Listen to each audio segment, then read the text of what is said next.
Welcome to NSTV news. నేను సౌజన్య. ముందుగా ముఖ్యాంశాలు.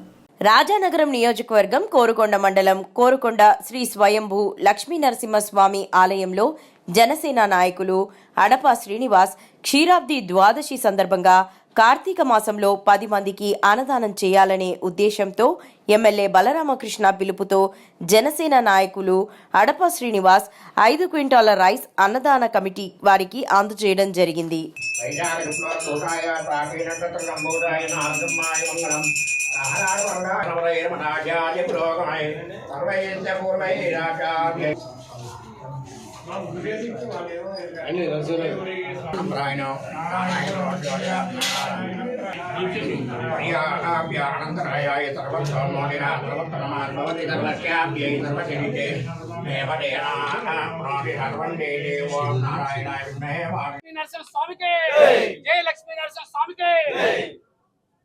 ఈరోజు క్షీరాబ్ది ద్వాదశి సందర్భంగా చాలా ప్రపంచ దేశాలు చాలా ముఖ్యమైన రోజుగా మనం భావించాలి.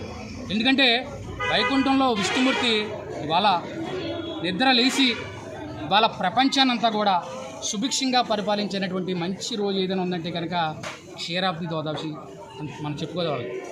ఈరోజు ఏమైతే ఉందో మా స్థానిక ఎమ్మెల్యే గారు బలరామకృష్ణ గారు పిలుపు మేరకు ఎన్డీఏ కూటమి ఆధ్వర్యంలో ఎప్పుడూ కూడా అంగరంగ వైభవంగా ఇక్కడ జరగలేని కార్యక్రమాలు అన్నదాన కార్యక్రమం. అంటే ఈ కార్తీక మాసం సందర్భంగా ప్రతిరోజు కూడా నిత్యాన్నదానం ప్రజలకి ఎక్కడి నుంచి వచ్చే భక్తులు కావచ్చు, నియోజకవర్గంలో అందరికీ కూడా ఖచ్చితంగా మనం ప్రతిరోజు కూడా నిత్యాన్నదానం ఏర్పాటు చేయాలని చెప్పేసి మా వాళ్ళ ఎన్డీఏ కూటమిలందరూ కూడా ఆయన ఆదేశించడం జరిగింది. ఖచ్చితంగా ఆయన ఏమైతే ఆదేశించడో ఆదేశాల మేరకు ఇవాళ తనకాల నాగేశ్వర గారు దానికి ప్రతినిధిగా వ్యవహరించడం, దాని నుంచి ఎన్డీఏ కూటమిలందరూ కూడా మేమందరం కూడా భాగస్వాములు అవ్వడం కూడా చాలా అదృష్టంగా భావిస్తున్నాం.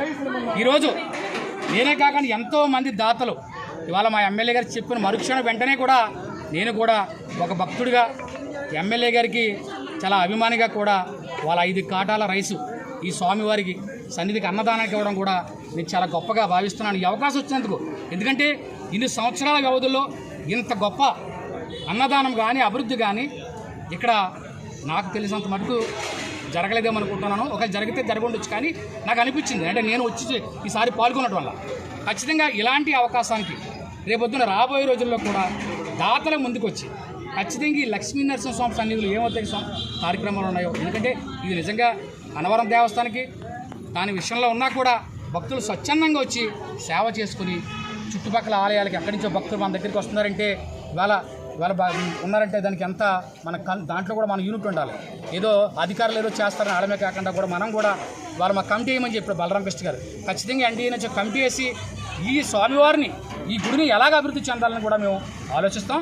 ఖచ్చితంగా దీని మీద మేము మంచి కార్యాచరణ రూపుదిద్దామని చెప్తున్నాను. ఈరోజు చెప్పాలంటే ఇక్కడ స్వామివారికి తిరుమల తిరుపతి దేవస్థానం కూడా ఇక్కడి నుంచి కూడా స్వామివారికి వస్త్రాలు వెళ్ళడం, అట్నుంచి ఇవాళ ఇలాంటి ద్వాదశి క్షీరాబ్ది ద్వాదశి నాడు కూడా అక్కడి నుంచి పట్టు వస్త్రాలు వస్తూ ఉంటాయి.